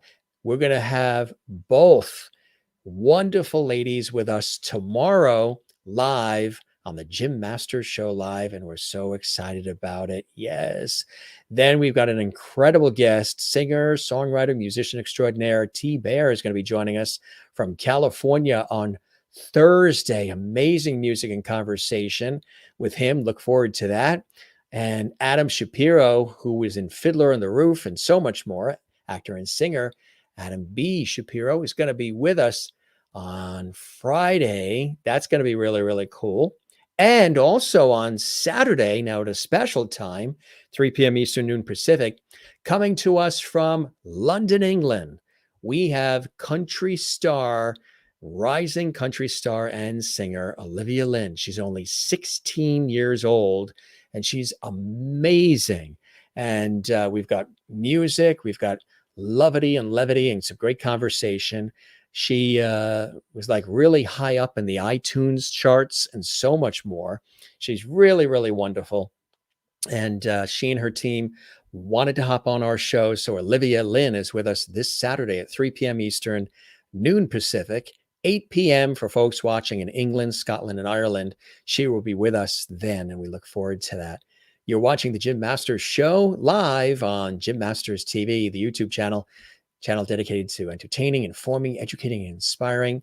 We love when you subscribe. Thank you very much for doing that. If you have, if you haven't, we'd love it if you did, and share it. Don't forget to smile, gang. We say that all the time here on the Jim Masters Show Live. We'll check some of the final comments in just a moment, so keep the comments coming.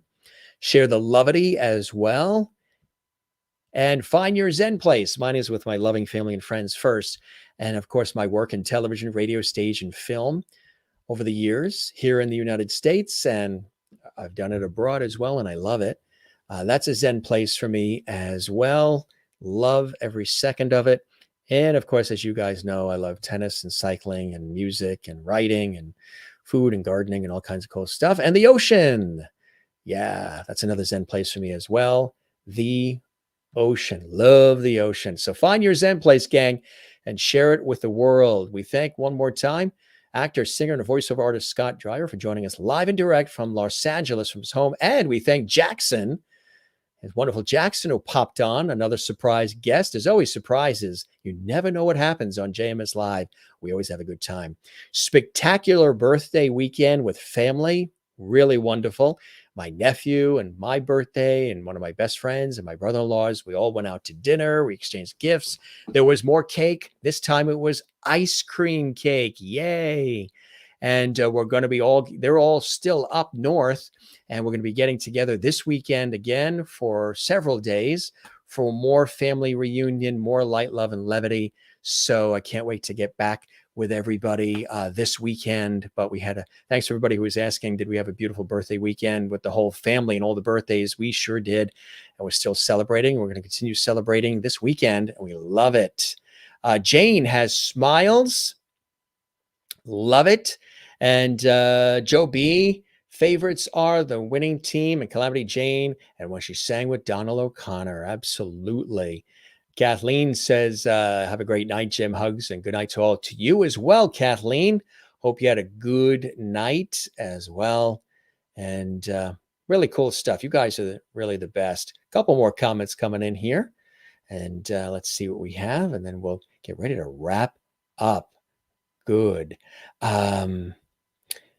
Juanita says, it's school holiday this week, so I get to watch some live shows. Yay, no early morning school run. That's fantastic.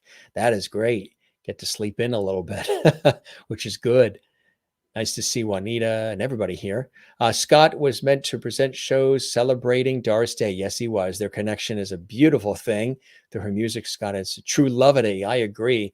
So glad that you enjoyed him as my special guest tonight on the Jim Master Show Live.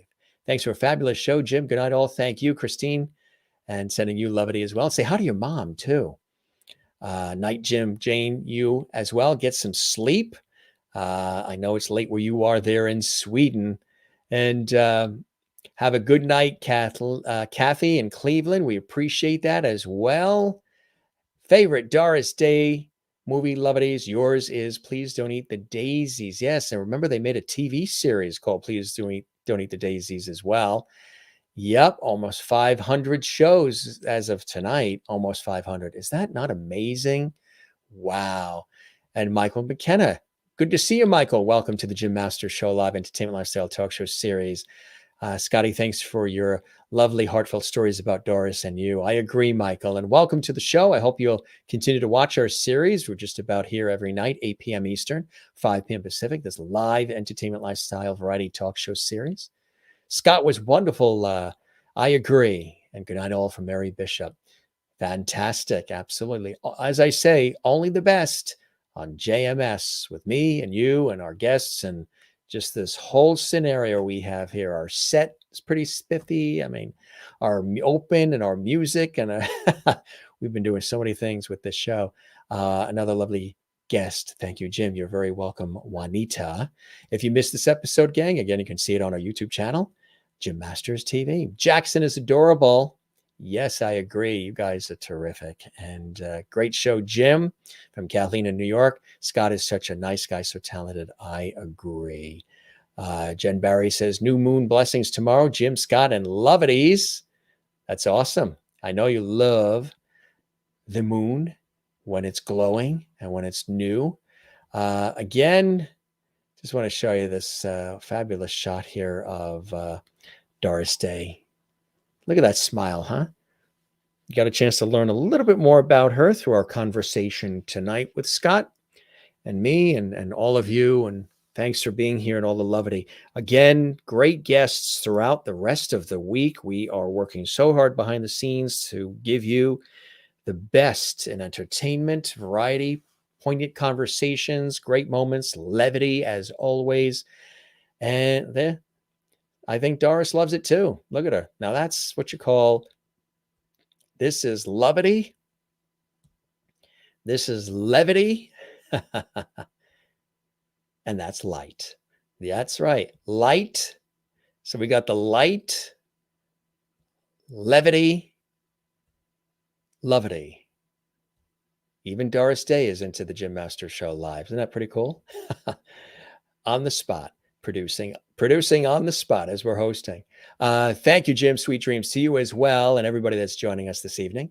And anybody that also watches this episode, we're doing it live, but of course we archive everything on our YouTube channel, Jim Masters TV. So if you're watching this later, when we're not live, feel free to leave a comment. And cool stuff, really, really cool stuff. So I believe the 500th is this Thursday. And we're probably going to do at a later date something special to commemorate it. We'll have a traditional show on Thursday, but I think we're going to do probably something special, maybe like a lovely pop-up show or something soon. You know, as opposed to just throwing something together quick, because we're still recovering from that amazing 4-hour epic birthday party and 10 surprise guest episode we did. That was unbelievable. People are still talking about that episode and still loving it. Yeah, pop-up. We'll probably do a pop-up for the 500 soon in a matter of days, but it's a pretty amazing 500. Yeah, it's really amazing. You guys are the best. Thanks for being with us, everybody. We thank you for joining us. And as I mentioned, we've got some really special guests coming to us from Los Angeles tomorrow, from The Young and the Restless, Lady of the Manor, the Bay. They are Disney stars as well, twins and sisters, wonderful actresses and performers, Bianca and Chiara D'Ambrosio. You've seen them as Summer Newman on The Young and the Restless. Since they're twins, they were able to be interchangeable with the parts, which was quite amazing. Pretty cool. All right, we're going to scoot out of here and go stretch those legs, gang, as we always say to everybody. And we love you all. And thanks for being with us on this cool episode. A little bit of Doris Day sprinkled in there, and Scott Dreier and all of you. Thanks for all the great comments, all the levity. And I think I'm going to have a popsicle right now. I'm looking for something quenching and refreshing. So I think we're going to go and get a popsicle. That sounds good about now. Going a little retro. We love you all. Take care wherever you are watching from around the world. You mean the world to us. We send you nothing but positive energy, positive vibes. I know some days can be really tough out there. And, you know, every day is something beautiful and something crazy. So just continue to spread the levity, love one another, and keep coming back to the Jim Masters Show live. Spread the word, tell everybody you know about our show, and we'll keep doing what we're doing here, working hard to give you the best product we can deliver, like a television show. If you enjoyed this episode, give it a thumbs up on our YouTube channel and leave a comment for us as well. You know why we say that? Again, a lot of you say, well, what can we do to help the show? We want to roll up our sleeves and help. Give it a thumbs up on our YouTube channel and leave a comment, because when you do that, YouTube sees that, and they take this episode and they release it out to the world even further. We have an international audience right now, but when you click thumbs up and when you leave a nice comment, which many of you do, and we really appreciate it, YouTube takes the episode and they beam it out to millions and millions more than are already watching, which is absolutely amazing. So little food for thought there as well. Good night, everyone, for Sherry and Kathleen as well. Your host here, Jim Masters, thanking you for your time this time. Till next time, we'll see you again. Hopefully you're here tomorrow. We'll be here 8 p.m. Eastern, 5 p.m. Pacific, waiting for all of you. George Burns and I and the whole gang waiting for you with the door always open at JMS Live. Have a good night. All right, you guys take care. We love you all. See you soon. Cheers.